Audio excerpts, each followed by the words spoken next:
নোয়াখালী হাতিয়ার বুড়িরচর ইউনিয়নের কালীরচর গ্রামে বিদ্যুতের পিলার বসানোকে কেন্দ্র করে হামলার ঘটনায় এক পরিবার এলাকা ছেড়ে পালিয়ে বেড়াচ্ছে।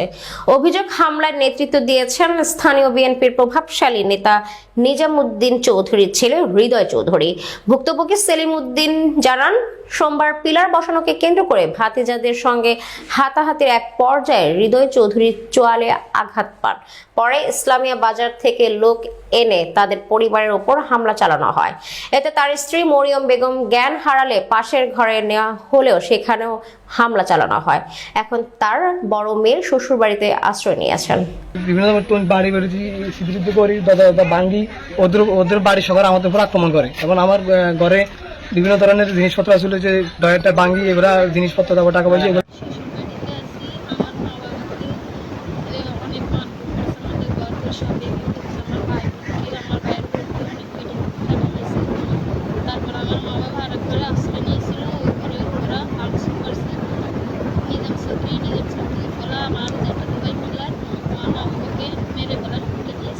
এলাকার সমাধান বিচার করেন না সমাজে নিজাম চৌধুরী হোলা দুনুগা মিলি বাদ দুফি ফিডি মাডি ঘর দুয়ার লুটফাট করে সব কিছু লয়ে গেছে।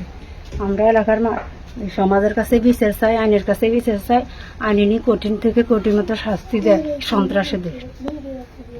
এবার যে রাজনীতি করি বা আশেপাশের মানুষ এইভাবে কি মারধর করিব, মারি ফেলাইব। আর এবার যে সন্ত্রাসী করি এবার যে ঘর দুয়ার বস সব কিছু ফিডি মারি বস ভাঙ্গি গেলা। বাড়ির পার্শ্ববর্তী একটা লোককে ফিডি আহত করে ফেলছে। তারপর আমরা আনি আমাদের ঘরে আশ্রয় দিচ্ছি, দিদি আমার ঘর ভাঙচুর করে ফেলছে। ব্যবসার এতরা অন্য বাড়ির লোক এই বাড়িতে হিডারিকরণ ঘর দুয়ার ব্যাগ হিডিকরণ দেশটা কি এমনি কি অরাজকতা চলছে না। ঘটনার 52 সেকেন্ডের ভিডিওতে হৃদয় চৌধুরীকে দা হাতে দেখা গেছে। তবে নিজাম চৌধুরী বলেন তিনি জড়িত নন, তার ছেলেকে ফাঁসানোর চেষ্টা করা হচ্ছে। হাতিয়া থানার ওসি AKM আজমল হুদা জানান, উভয় পক্ষের অভিযোগ পেয়েছি, তদন্ত করে আইনানুগ ব্যবস্থা নেওয়া হবে।